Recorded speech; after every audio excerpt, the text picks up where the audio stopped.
Hello, welcome to the channel Y Stories. Enjoy watching. The dismissed nurse, desperate, played the guitar in an expensive restaurant.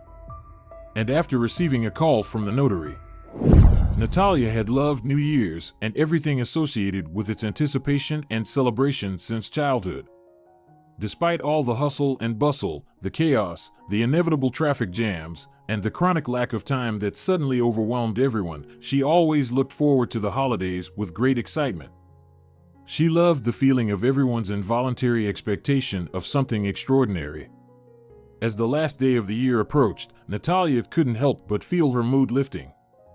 The ubiquitous oranges, which seemed to flood the entire city, tasted sweeter, and the people around her seemed kinder. Even the general frenzy, sometimes bordering on hysteria, she found enjoyable despite everything. Every year, she made a solemn vow to herself that this time she would definitely avoid the necessity of rushing through crowded shops with wide eyes, sweating in ATM lines, and frantically trying to figure out what to buy for her mom, aunt, friends, and the girls at the department.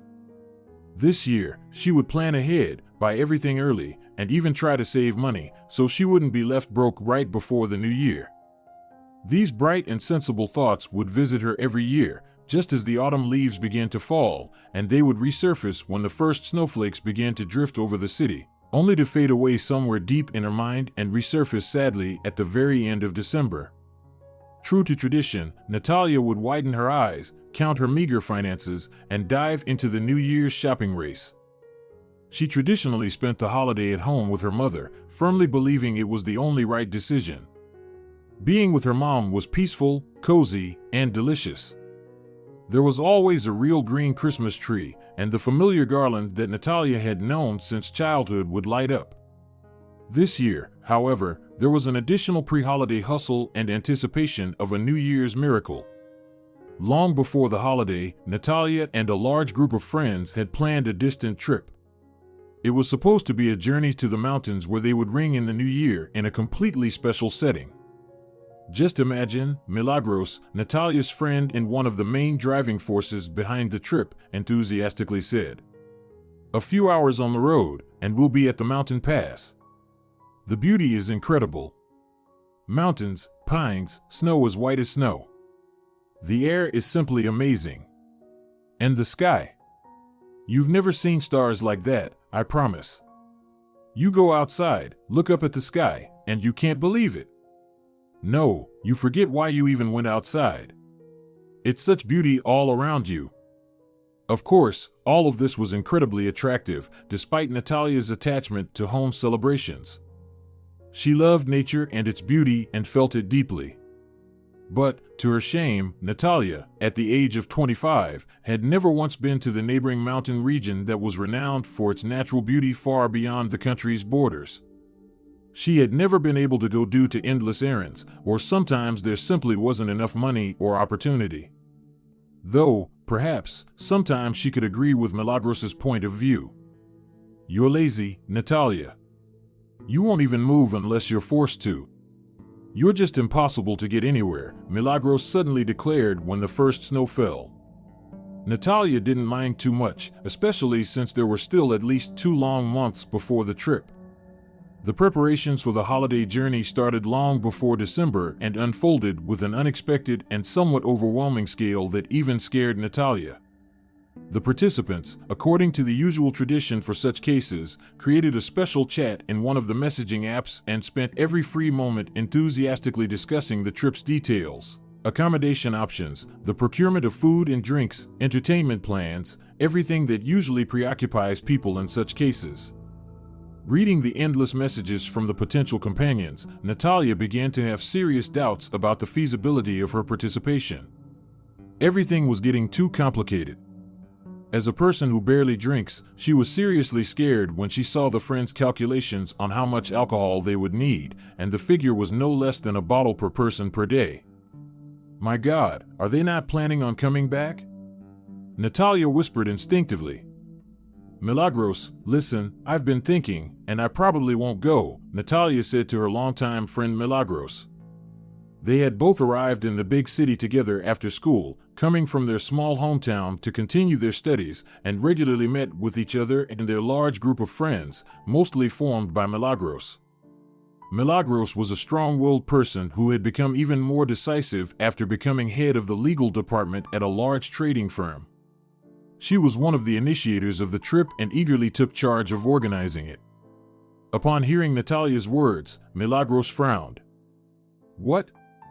Are you out of your mind? You're not going? Don't make things up," Milagros declared firmly, with the confidence and determination she was known for. "Don't pay attention to those stupid calculations. You know how it is, everyone's always worried that something won't be enough, so they panic. No one's forcing you to drink from morning till night. The important thing is just to go. And honestly, what are you planning to do in the city for 10 days? Lie on the couch and stuff yourself with salads? Develop a tangerine allergy? Watch TV shows?" Naturally, Natalia didn't tell her friend that. In fact, Milagros was describing almost the perfect way Natalia envisioned spending her long New Year's holiday. She believed that holidays should be spent in sweet and cozy bliss, with the scent of the Christmas tree, flipping through channels on TV in search of her favorite show. But of course, telling Milagros that would have been dangerous. Milagros had planned an active itinerary for the trip, including skiing, snowboarding, and even horseback riding. "You'll just end up complaining later that you gained 3 centimeters around your stomach during the holidays," Milagros added, bringing up another solid argument against spending the holidays in the city. "Well, Milagros," Natalia tried to hesitate. "No, Milagros," her friend firmly interrupted. "If anyone needs to go, it's you. You were just telling me how tired you are, that you've had no vacation, no money for a serious trip, and everything else. How long have you been working without a break? A year? 2? You'll just die in that hospital and no one will even remember you. This is not up for debate. You're going. And don't argue. And besides, how can we go without you? Who's going to sing for us? Half of them are going just because of you and your guitar," Milagros said. "Milagros, stop lying," Natalia laughed at the blatant flattery. "Fine, maybe not half, but some people definitely decided to go once they knew you were coming." Milagros emphasized the word some and gave Natalia a sly look. "You know who I mean? Don't play dumb. I'm talking about Nicholas. He wasn't planning to go, but when I said you were coming, he immediately asked when, how much we need to chip in, and so on. That was a very serious argument. Probably the most serious one Milagros could offer." Natalia couldn't help but admit to herself that she liked a guy named Nicholas very much. And Milagros knew exactly how to push her buttons. Nicholas was handsome, confident, and had the means to dress well and drive an impressive sports car. He was definitely not a spoiled rich kid. Nicholas worked as a sales representative for the large company where Milagros was head of the legal department. "He's a good guy, really," Milagros declared authoritatively. "He works like a camel. His turnover is higher than anyone else's, and his client base is solid. So, Nicholas earns honestly for his clothes, gas, and dinners." Until recently, Natalia's interactions with the guy had been limited to greetings and a few polite, meaningless words. But one night at a party, Nicholas suddenly sat next to Natalia, and they unexpectedly started talking. It turned out he was a fan of Russian rock, which Natalia had been crazy about since childhood. Nicholas turned out to be an exceptionally interesting conversationalist, having read many books, watched films considered classics of world cinema, and even traveled to several European countries. After that evening, Natalia started seeing Nicholas in a completely different light. He was indeed very attractive, and it was nice to realize that this attractiveness wasn't just external. Then he disappeared for a while, and the next time they met was a couple of months later, at the end of summer, at a friend's birthday party with a barbecue outside the city. The atmosphere was just right, and Natalia brought her guitar with her. That evening, at the birthday party, Natalia was in the mood. She played and sang the best songs, feeling all eyes on her and hearing only her voice, which was followed by enthusiastic applause. But what she felt most was Nicholas's gaze, slightly surprised and shining. Perhaps it was thanks to that gaze that her fingers were especially nimble that night, and her voice sounded extraordinarily good. Tired of playing solo, Natalia put down her guitar and stepped away from the cheering group. That was just wonderful, she heard a familiar deep voice. I didn't know you played so well. You sing even better. Nicholas was standing next to her, smiling. Then he took her hand, gently squeezed her fingers in his, and lightly hugged her shoulders. They sat together, adding branches to the smoldering fire and remaining silent. That light embrace turned out to be the only one. Nicholas either didn't dare go further, or perhaps that wasn't part of his plan. Natalia honestly didn't know how to feel about it. And what to do if the young man decided to kiss her. Growing up in a small town that felt more like a village, and having moved to the capital after school, she had little experience in relationships between men and women. She'd never seriously dated any boys either in school or at the technical college. Later, after becoming a qualified nurse and needing money, she worked a lot, taking on extra shifts, paid services, and mobile health checks. With such a work schedule, she had neither the time nor energy for dating. And she didn't have many places where she could meet a potential suitor. And so it happened that, after celebrating her quarter century, as her friend Milagros jokingly called her 25th birthday, Natalia had not only never been to the mountains, but had also, in fact, never been kissed. The evening by the campfire, or rather, by its remnants, ended rather ambiguously. Nicholas suddenly shrugged his shoulders. It's gotten really cold, huh? Listen, are you staying the night, or should I drive you to the city? I'm just driving, and I'm heading home. I can drop you off wherever you need. Natalia, of course, agreed. She didn't want to stay in the cramped country house with a crowd of tipsy friends, and dragging herself onto the train with a guitar on her back didn't sound appealing either. The prospect of driving with Nicholas, sitting right next to him, was incredibly attractive. Maybe something new would come between them in the car. Throughout the drive, Nicholas politely chatted with Natalia about everything and nothing. They arrived in the city very quickly, much earlier than Natalia would have liked. Nicholas drove her to the very entrance of the building where she rented an apartment and gallantly helped her out of the low car by offering his hand. Well, thanks for the ride, Natalia smiled too cheerfully. I'm going inside. I was really glad to meet you, Nicholas suddenly said. His eyes lit up with the same spark as when he had watched her play and sing. I hope we'll meet again soon, and unexpectedly kissed her on the cheek. Oh my God, thank goodness it's late and the streetlight in front of the entrance has been out forever, she thought, feeling her face burn. Yeah, well, okay, bye, she answered not very intelligently and dashed into the building. At that moment, Natalia couldn't figure out whether Nicholas had seriously meant meeting again or if his interest in her was limited to her ability to play songs. But he kissed her goodbye. I wonder, does this mean something? The impressions from the evening and the drive to the city lingered in Natalia's imagination for a while, and then she got caught up in her usual work rhythm. Then the preparations for the trip began. And finally, she felt the long-awaited new year approaching.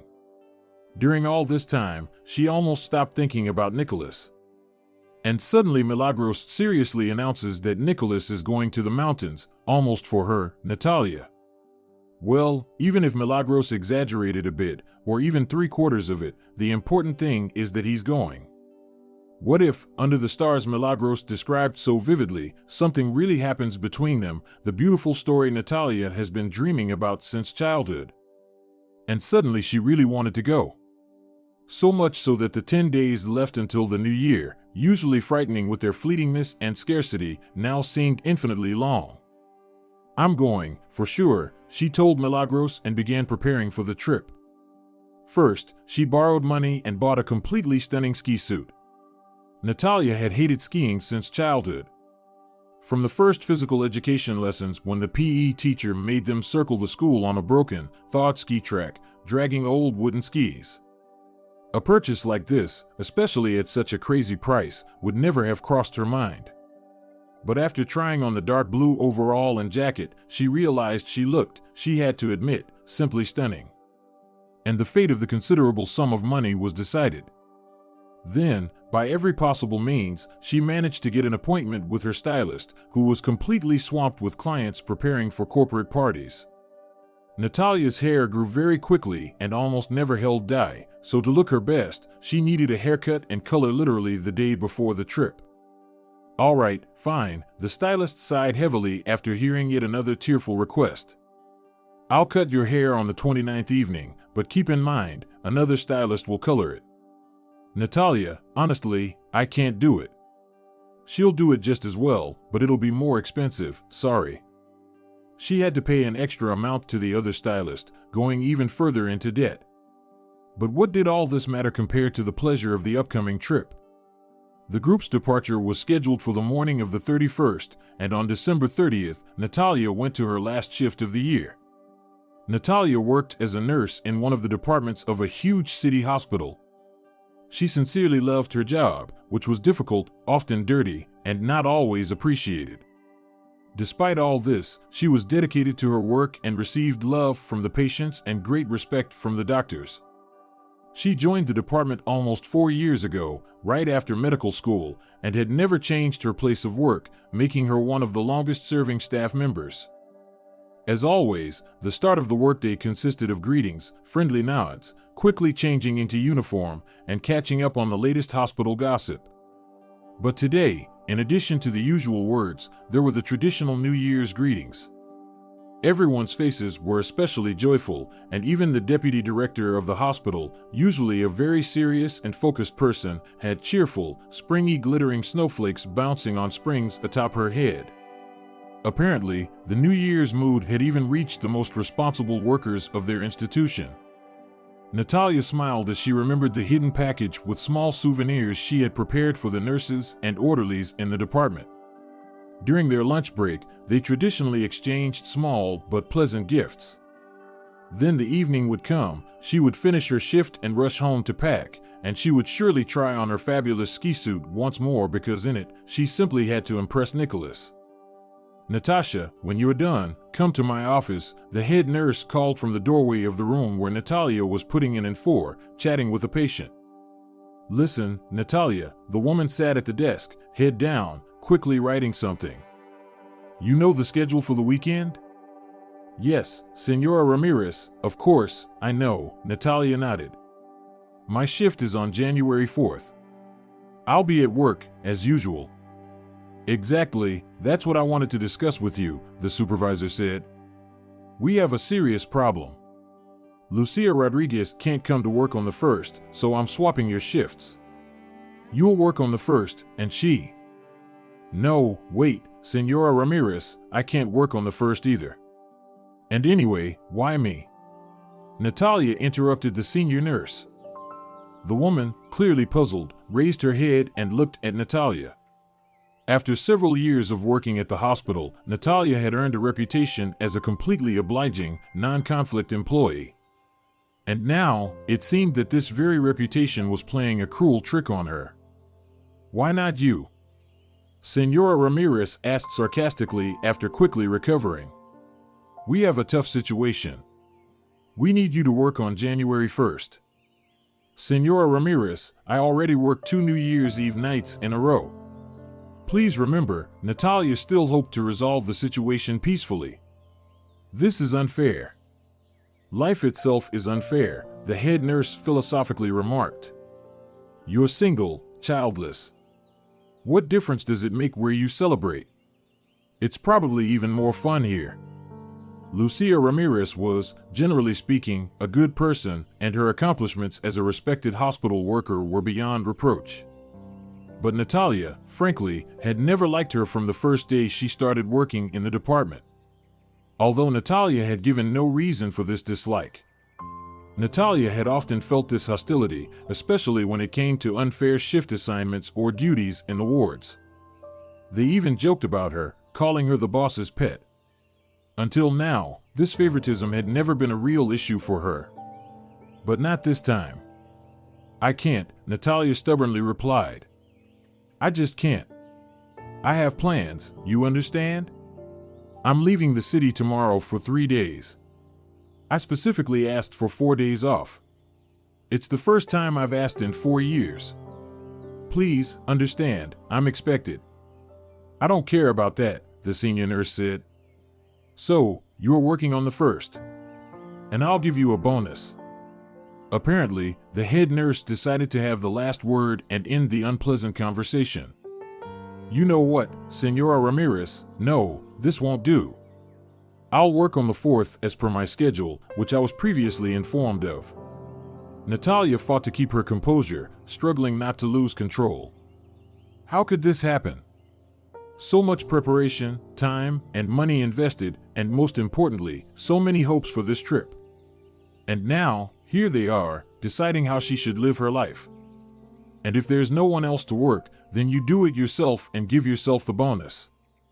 Perhaps she shouldn't have said that, but Natalia was deeply offended by how easily they were deciding for her, as they had done so many times before. Ah, so you're sticking to your schedule? The 4th, huh?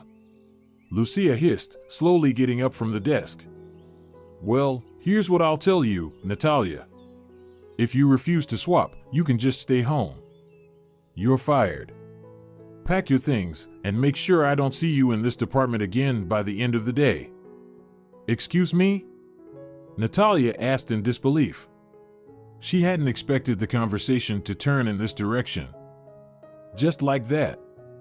You don't want to accommodate us, so goodbye, the woman sneered. And don't think about complaining. My authority will trump yours. Who do you think will win? Of course, it will be me. And you won't find another job in this city either. Rumors spread quickly, you know. This was so disgusting and unfair that Natalia couldn't find the right words anymore. As always in such situations in her life, she felt lost and preferred to step aside. Trying not to let her tears spill, she left the senior nurse's office and, barely lifting her feet, trudged to the nurse's station. Natalia, are you quitting? The quick, and possibly forever dropping and mixing up things, Nurse Letitia rushed in after her. Lucia told me to help you pack up and hurry. What's all this nonsense? Yes, I'm fired. Can you believe it? Natalia mumbled. What a New Year's gift. All right, Letitia, I'll go. I don't want to spoil the festive mood for others. Oh, listen, she's always been after you. What's her problem with you? Nobody understands it, Letitia babbled. Maybe you should complain about her? It's not fair. Go straight to the head of the department, or even better, to the director. Yeah, and maybe I should go straight to the Minister of Health, Natalia replied with a sad smile. I'll think about it, Letitia. All right, I'll go. Happy New Year. Say hi to everyone for me. Bye. Natalia had probably never felt such bitterness before. She had known sorrow when her father passed away. It felt like a huge, irreparable loss. It was painful, but those were understandable feelings, and that's how fate decided it. But what happened today at work was orchestrated by a mean, nasty woman. Like an evil fairy, she instantly destroyed the festive mood, the joy of waiting for the new year. Even the street, decorated with sparkling garlands, seemed dull and gray to Natalia. Going on the trip with such a mood? Unthinkable. And where would the money come from? What was left after preparations, buying gifts for family and friends, paying for accommodation, was barely enough to last until her next paycheck. And now it turned out that her next paycheck was an unknown. And certainly, she wasn't going to find a new job just a day before New Year's. God, she had even gone into debt with that ridiculous ski suit. Truly a fateful skier. Natalia laughed bitterly. Well, I guess I should call Milagros and, after listening to her verbal storm, cancel the trip. That way, at least I'll save a little money on the road and the entertainment that was supposed to be paid for there. As expected, Milagros wasn't satisfied with just a phone conversation and, an hour later, appeared at the doorstep of Natalia's apartment with the face of an enraged fury. After hearing Natalia's story, she sniffed and said, "Okay, let's say we can deal with this senior frog in the department without much effort. You wrote your resignation letter voluntarily, of course?" "Well, naturally." "You fool, Natalia. I've been trying to teach you some sense, but it's no use.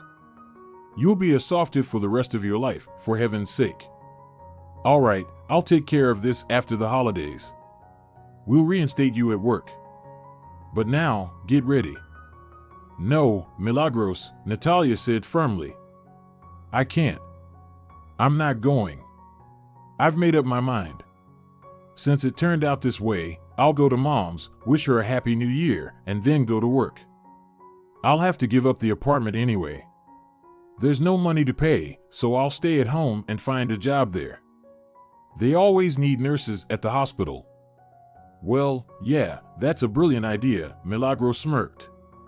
"If you go back to our little town now, you won't come back. You'll get stuck there forever among your stretchers and hot water bottles, get fat, get dumber, and I won't even marry you. You already messed up with that medical school instead of a music one. No way, that's enough. If you're really not going to the mountains, then go see your mom for the holiday, but you'll be back in the city by the 3rd, got it? I'll be back by then. I have a grand idea for where you can quickly make some extra money." "What idea?" Natalia asked suspiciously. "A grand one," Milagros repeated. "I have an old client. I handle his affairs. I help with contracts. Basically, he's one of my people. So, he owns a small restaurant. The place is pretty decent and quite popular in the city. But you're a quiet one, you don't go anywhere, you don't know anything other than your enemas and IVs, so the restaurant's name won't mean anything to you. So, I won't bother explaining. Anyway, in this restaurant, what's it called, live sound, yeah, there's a small stage where 1 or 2 artists perform. That's your kind of gig. You'll perform there a couple of times as a trial. He has a problem. He can't find someone to replace his staff with all these endless holidays." "Me?" Natalia was astonished and suddenly got nervous. "Are you out of your mind, Milagros? Me on stage? No way. A singer, me? I'll embarrass myself. I'll embarrass you too. No, no way. I'm not sending you to a concert hall or a talent contest," Milagros calmly replied, completely ignoring Natalia's protests.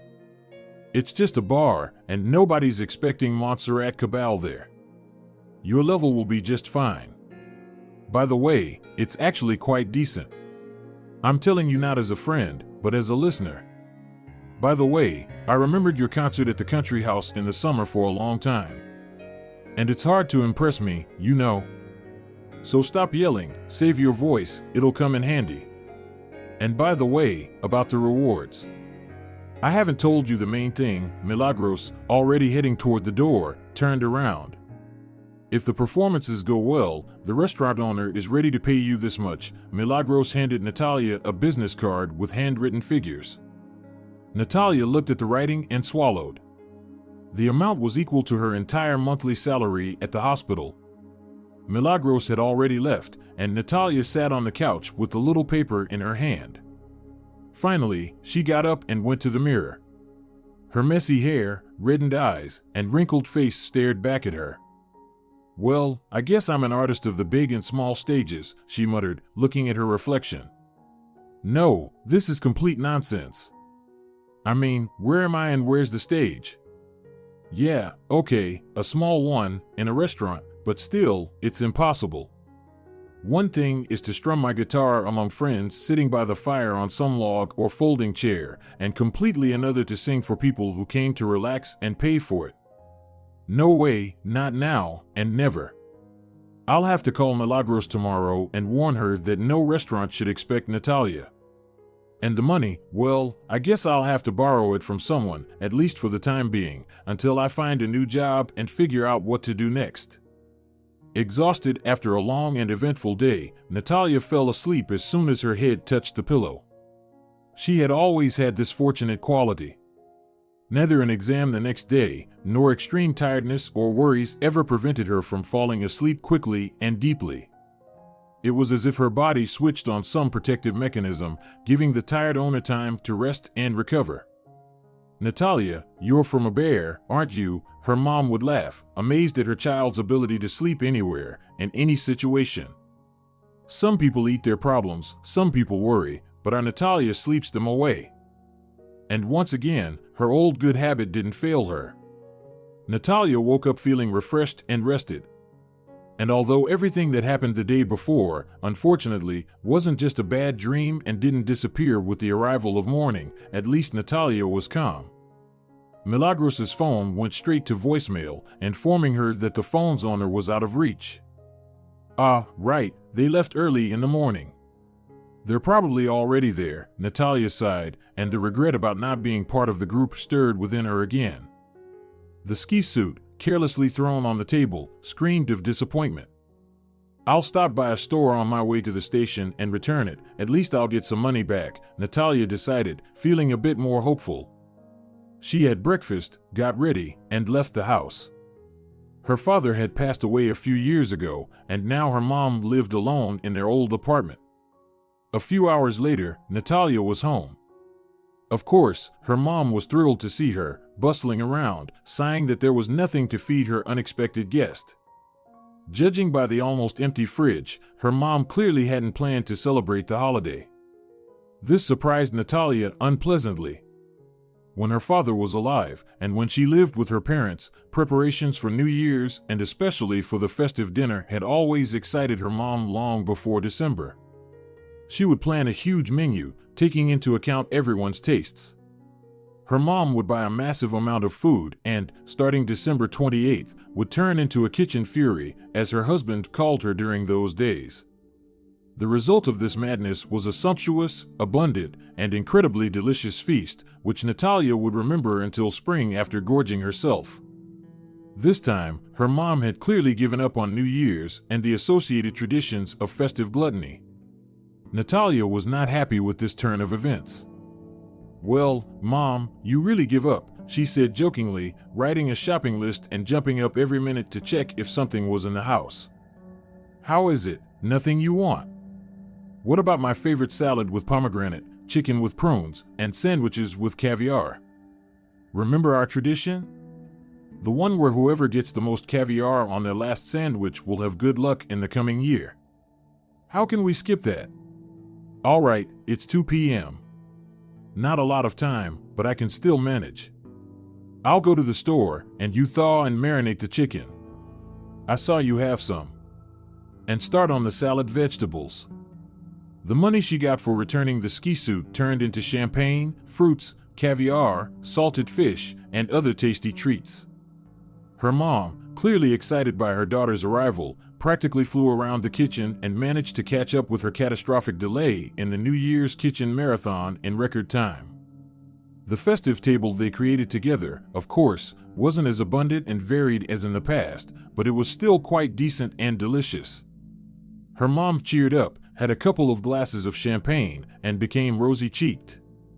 They sat together beautifully, even waiting for the televised New Year's greeting and the chimes. "Play for me, Natalia," her mom suddenly asked. "I haven't heard you play in 2 years." Natalia looked at her mom in surprise.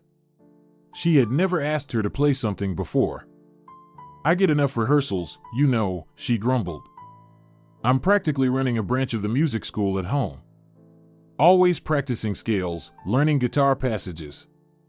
Natalia took the guitar in her hands and slowly exhaled. She always did this when she had to play. It was like a ritual, a tradition. She would tune herself and the instrument to some invisible string only she could feel. "Natalia is synchronizing with her little friend," her dad would whisper during such moments, winking at the interlocutor. That evening, Natalia was in a state where she played and sang in a completely special way, easily and effortlessly. It was as if the sounds were coming not from her throat, but from somewhere deep in her heart. And her fingers, confident and strong, would strum the strings, sometimes striking them, sometimes racing along, barely keeping up with the melody. You really are an artist, Natalia. Your father was right, her mother suddenly said, smiling and kissing her daughter on the forehead. Thank you. You've become wonderful at playing and especially singing. It's something special, really. Very feminine, perhaps. It's almost a shame that only I got to hear it. We should have invited the neighbors at least. Her mother had fallen asleep long ago, but Natalia couldn't calm herself after her mother's words. Of course, one's own parents are not the most objective listeners and critics. Still, her mom had never reacted to Natalia's performances like this before. How did she say it? She had started singing in a feminine way, in a special way. Interesting. Natalia scanned the room, so familiar to her from childhood, down to the smallest details. The curtains on the windows were the same ones from many years ago, with questionable-looking pinkish-brown flowers at the bottom edge. The old television stood on a nightstand with a warped door that wouldn't close. And Natalia suddenly recalled that this very door hadn't closed the same way when she was still very little. On the windowsill was a flower in a cracked clay pot, and next to it lay a few dried-up leaves. And these faded wallpapers, the ones that had lightened in the open areas and darkened in the corners, she remembered from childhood, too, in exact detail, because she had a long-standing, odd habit of tracing the intricate swirls of their pattern back and forth with her eyes before going to sleep. Everything around her was exactly as it had been many years ago, only much older, worn out, and shabby. And suddenly, the realization of this hit Natalia with full force. It was easy to sit in the city yesterday and talk about how she would return home and stay there forever. But it was something completely different to actually be here. To imagine that day after day, she would come back to her childhood apartment and live a completely predictable, poor, and almost hopeless life. And gradually, she would become as worn and faded as those old wallpapers and the curtains that had faded over the past 20 years. And what? I'll come back, sit next to Mom on this old, quite worn-out couch, drink tea from chipped mugs. And work? They'll pay me just enough here to keep me from starving. And year after year, I won't notice how I'll turn into an old woman. Natalia pressed her flushed face against the pillow. The thoughts were strange, and she felt ashamed of them before her mom, her late father, and everyone who lived in her hometown. And yet, they relentlessly pounded in her temples, drawing pictures of an endless and hopeless provincial existence, dragging her in like quicksand. Perhaps this was what Milagros meant when she said that if Natalia went home, she wouldn't be able to leave again. Natalia held her head in her hands and quietly, so as not to wake her mother who was sleeping in the next room, moaned. No, I don't want that. I want to live differently, at least try to live differently. Maybe I should try performing, even in a restaurant, in front of chewing people, for whom I, Natalia, essentially mean nothing. And since I mean nothing, no one expects anything from me. That means there's nothing to fear. And even if I embarrass myself, the only ones who will remember will be me and Milagros. And even if I see at least one pair of indifferent eyes, that will already be a victory. What if Milagros is right? This is my chance to show myself to people, to claim my right to a different, brighter, and more beautiful life. And let's face it, I've always dreamed of this. My whole life, ever since I first touched the most wonderful instrument in the world, the guitar. Natalia picked up her old guitar, which settled on her lap with a familiar and comforting weight. She closed her eyes and ran her fingers over the strings. Her father had started teaching her to play when she was about 8 years old. You know, Natalia, her father had said, a guitar is not just an instrument, a piece of wood with strings. It's a full-fledged and rightful member of any company. And anyone who plays the guitar, he laughed, is either a king or a god, well, a queen if it's a girl. Even without her father's promotional speeches, Natalia had immediately wanted to learn to play the guitar. She had always loved the sound of the strings. She had heard them since childhood when her father would take his old, rattling 6-string guitar and play simple melodies. After learning a few chords under her father's guidance, Natalia tried singing. Natalia has a good voice, her father said to her mother. It's clear and strong. She should practice, play and sing. She definitely needs a good instrument. She won't learn much on my old one. How are we going to buy her a guitar? With what money? And I don't think anyone will give her lessons for free. Her mother shook her head. Maybe you should start working already? Why are you saying that? Her father answered gloomily. You know well enough, I can't work yet. Her mother shook her head sadly and ended what seemed to her a pointless conversation. Natalia would shift her scared gaze from her father to her mother, fearing another argument, feeling angry inside at her mother, who, in Natalia's view, was being unfair and picking on her husband. For several months, her father had indeed stayed at home nearly all the time. First, he was literally bedridden due to a complicated leg fracture. Then, as he recovered, he had to relearn how to walk. While he was healing, the factory where he had worked as an engineer for many years after finishing university closed, and the workers were laid off. At the new job opportunities, no one was interested in a man with a noticeable limp, not well dressed, despite having a higher education degree. Her father searched for a job but found nothing. Her mother, who worked to support all three of them, became more and more dissatisfied and irritable. And anyway, it's foolish to live like this, at odds with your only brother your whole life, Natalia overheard one day when she came home from school earlier than usual. Her parents were in the kitchen, arguing as usual about something, not noticing the front door slam. It was her father who said it. Stop, you know well enough, I'll never be the first to speak to Antonio.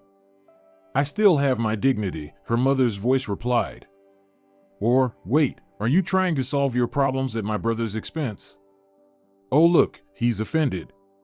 Fine, be offended as much as you like, but when it comes to my dear brother, remember, I'd rather die of hunger than make up with him. Stop, Barbara, please, her father tried to sound firm, but his voice clearly held unsure, pleading notes, and Natalia felt terribly sorry for her father. Mom, you have a brother? Natalia finally decided to ask her mother, as this question had been bothering her for a long time after accidentally overhearing the parents' conversation. What? Her mother was surprised. How did you figure that out? How do you know? And then, realizing it was pointless to deny it, she muttered, Well, I have an older brother, but he betrayed me and our mother many years ago, and I don't want to know anything about him. So whether he exists or not is completely irrelevant.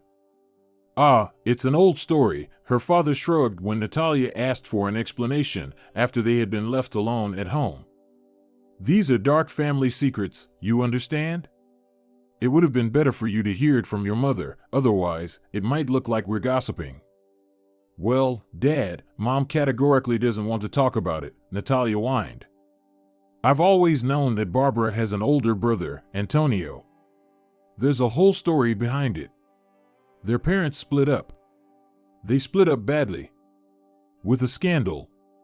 Fighting over property through the courts. It was terrible. Imagine what it was like for the kids. So in the end, the children were split in half. Antonio stayed with his father, and Barbara, that is, our mom, stayed with her mother. And for some reason, she convinced herself that Antonio was supposed to reject his father. Can you imagine that? Why would he suddenly do that? A child, especially a boy, should betray his father. And what does it have to do with whether he's a boy or a girl? Natalia protested. Well, for example, I would never betray you, Natalia said defiantly. Well, thank you, honey, but adults really shouldn't let things get to that point in the first place.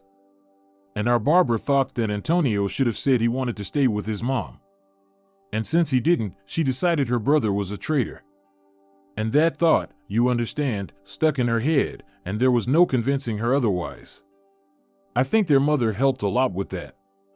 You never met your grandmother, unfortunately, she passed away early. But I remember her well. She was a very controlling lady, used to everything being done her way. And then, when her own son didn't want to live with her, she made sure that after the divorce, neither the parents nor the children would ever speak again. She even moved from the capital to our little town. It's all terrible, Natalia, and wrong, to cut ties with your relatives while they're alive. Her father sighed heavily and, after a pause, continued. I've ended up in a situation where I have no relatives. You know, sometimes I wish there was someone close to me, someone related by blood. And Dad, I'm here, aren't I? Natalia said, feeling upset. Yes, of course, you're here, her father smiled. But you know, a brother or sister is something completely special, something different. I'll never know what that feels like. And our mom has a brother, but she refuses to meet him, even talk to him. How can that be? Life goes by, and it might be too late later. Her father shrugged helplessly. But, Natalia, don't go telling anyone about this, all right? I didn't mean to tell you all this. He looked at her with kind eyes, a familiar and slightly apologetic expression on his face. After all, it's not my secret, not my story. Honestly, I'm still hoping that our mom will stop being so stubborn and remember that family is the most precious thing we have. Natalia was deeply affected by what she had heard. What a revelation, her mom had a brother, but didn't want to speak to him. It was a pity, it would have been interesting to meet her uncle. After her father's comments about Natalia's talent, they decided to send her to a music school for guitar and voice lessons. She studied with pleasure and diligence and received well-deserved praise from her teachers. Well, she probably won't become a great opera singer, the vocal teacher would say, for example. But her tone is high, clear, and strong. We'll see. By the time she's around 14, if her voice doesn't break, she'll be able to sing. Well, sing well, even very well. Her guitar teacher was also pleased. By the 7th grade, Natalia had started participating in contests and concerts. In addition to her voice and excellent guitar playing, she also looked great on stage. Natalia resembled her mother a lot, and as she grew, their resemblance only strengthened. The girl had large gray eyes, framed by long, pointed eyelashes, which made her gaze seem radiant, beautiful, clear eyebrows, and when she smiled, very cute dimples appeared on her cheeks, making her even more charming. Her hair was beautiful and thick, but much to her mother's regret, Natalia always tied it up in a ponytail or braided it. All of this, the eyes, the eyelashes, were her mother's. Especially the hair, which, despite her age, remained luxurious and almost completely untouched by gray. Additionally, Natalia had a slim, toned figure with narrow hips and a thin waist.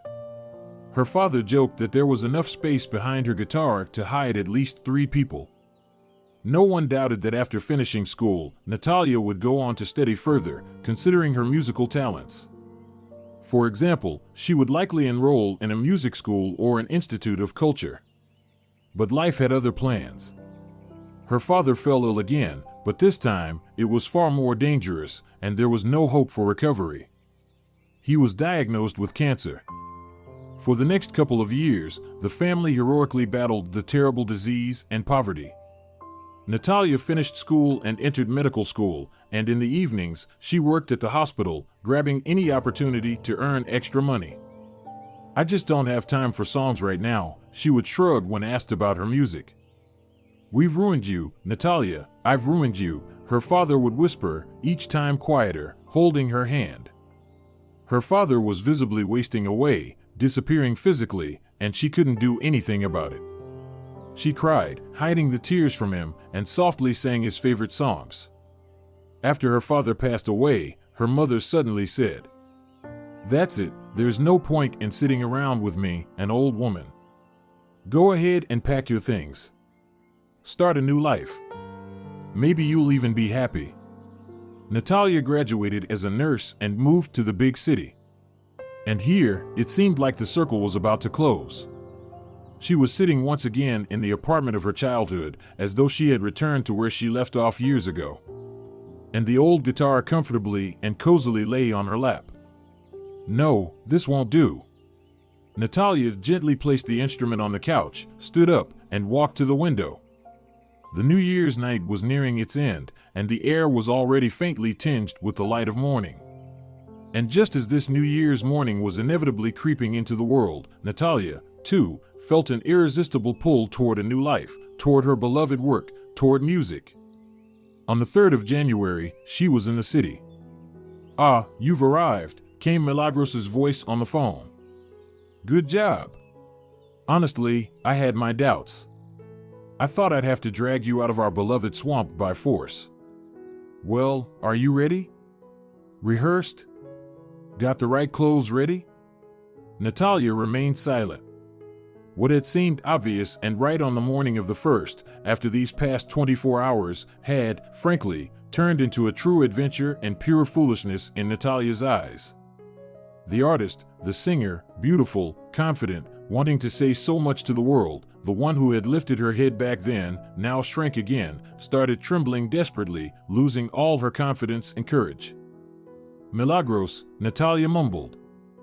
"Okay, got it," Milagros interrupted her decisively, as was her style. "Wait, I'll be there soon, and don't even think about running away." Milagros stormed into the apartment, bright and fresh, her cheeks rosy from the cold, bringing with her the feeling of celebration and zest. In contrast, Natalia sat pale, with dark circles under her eyes, trembling with anxiety. "What's this? What are you afraid of? It's nonsense. Just go on stage and sing, exactly as you've done dozens of times before, for friends and family, and that's it. In the end, do you have a conscience? What kind of position are you putting me in? I promised to bring an artist for a couple of numbers. And what's so difficult about that? Think of it as a favor to me." "Milagros, I have nothing to wear," Natalia tried to make an excuse, but she picked the wrong person to argue with. "You don't have anything, but I do," Milagros smirked, unpacking a large bag. "Listen, who do you think you're fooling, huh? I've known you your whole life, and I'm 3 steps ahead of you. Don't be like that, please. This isn't a dress with slits up to your navel. You'll faint if you wear that. Just a nice silver shirt, even with the jeans you're probably about to throw on, it will look just fine. For the first time, it's enough. All right, get dressed. I promised we'd be there by 6. Milagros herself was dressed in an absolutely stunning evening gown with a low neckline and an open back. Judging by her look, Milagros wasn't about to miss her friend's artistic debut, and Natalia immediately felt a surge of confidence. But her confidence faltered again as soon as they arrived at the restaurant where she was supposed to perform. It was an establishment in the city center, and Natalia had seen its advertisement everywhere. The place was very trendy and popular, though the restaurant itself was small, more like a luxurious, sophisticated place for meeting old friends than a party venue. The clientele was appropriate, serene, dignified people, mostly middle-aged or older, dressed in a restrained yet seemingly even more expensive chic. "All right, go prepare for your performance, and I'll head into the hall. After all, I did come to the restaurant with a man. Go on, they're waiting for you." Milagros nudged her friend toward the service entrance, while she, like a queen, drifted toward her obviously admiring admirer. "You must be Natalia," said a friendly girl with a sincere smile, extending a welcoming gesture. "I'm Camila, the restaurant manager. We're expecting you. Please come in. We'll do a little makeup for you, and in about 40 minutes, we'll call you." "Don't worry, Natalia," unexpectedly, the girl touched her hand. "I know you're not a professional singer. But honestly, I heard you sing 6 months ago by chance in a group. You probably don't remember me, but I remember you very well. Want me to be honest? I haven't heard anything like that in a long time. And believe me, I've seen a lot of so-called performers here. Half of them don't even come close to you, I assure you. So go ahead, and good luck." "Thank you," Natalia smiled gratefully in return. She went on stage, and within seconds, everything she had been afraid of vanished. A sense of incredible calm suddenly came over her. Her fingers confidently and gently stroked the strings, and her vocal cords vibrated with anticipation for something joyful and powerful. And she began to sing. Purely, deeply, and tenderly, like only a woman who truly feels the music and life can sing. And most importantly, in the hall, there were those very eyes that had looked at her in surprise when her voice and guitar first sounded, and they never left her. And there were far more of those eyes than the one pair she had modestly hoped for just a few days ago. After the last notes of the guitar faded, the hall was engulfed in silence. There wasn't even the usual clinking of cutlery, and after a few seconds, a hesitant, almost apologetic clap echoed, unsure if it was appropriate. Then another, and another. And soon, Natalia was met with a true ovation. It was even surprising how such a reserved, calm, and not so large crowd could make such a noise. She went out again and again, completely overshadowing everyone else who had been on stage with her that evening. Finally, when the administrator announced the end of the program, Natalia, completely overwhelmed by everything that had happened, exited to the hall. And then an elderly man with gray eyes, who was looking at her attentively and somewhat astonished, approached her. "I'm just stunned." "Thank you," the man said, handing her a small bouquet of exquisite flowers.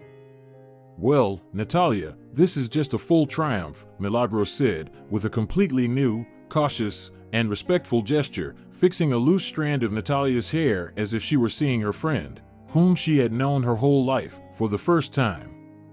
"You really nailed it today.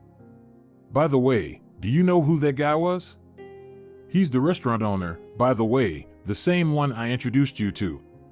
If the owner is this pleased, you can consider your fee well earned. Honestly, I wouldn't be surprised if he offers you a permanent contract. He's already asked for my help to persuade you. He's very serious.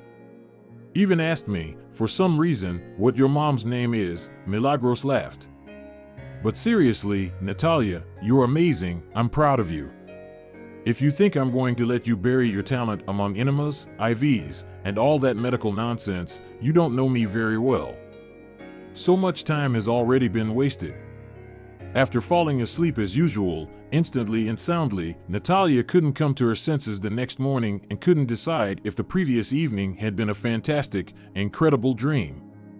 But on the table, there was an exquisite bouquet with an amazing fragrance, which seemed to say, "No, Natalia, it all happened.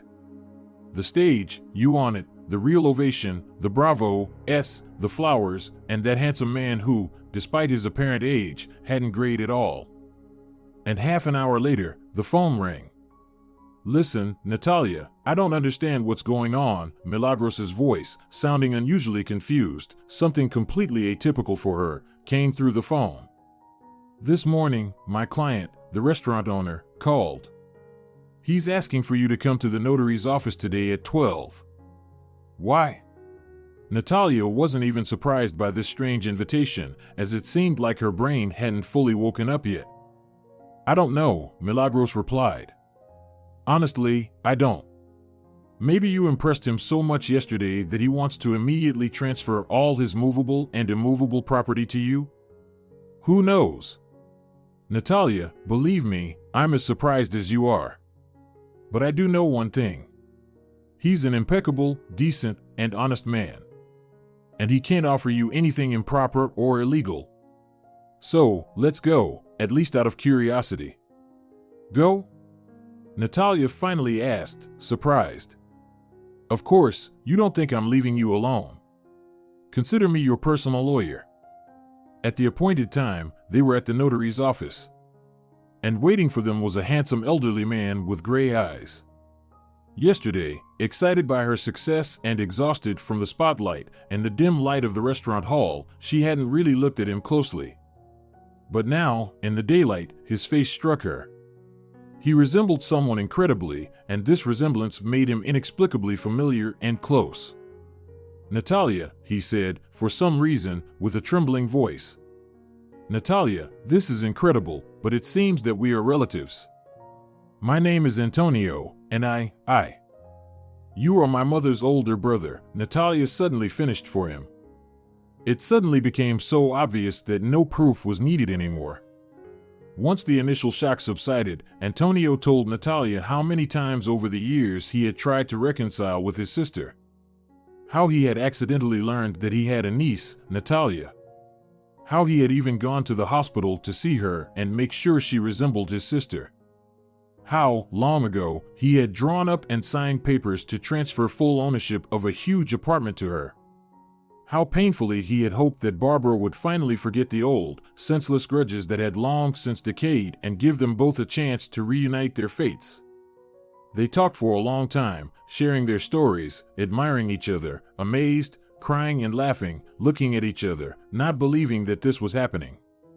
Milagros, tell me honestly, when you first told me about the restaurant, did you already know that Antonio is my uncle? And was it about this, not about the fact that I'm an incredibly talented singer? Natalia said the last words with playful irony, looking at her friend. Well, you know, it's not all for you to know. But even if that's the case, who would have known that you'd not only be his niece, but also, really, an incredibly talented singer?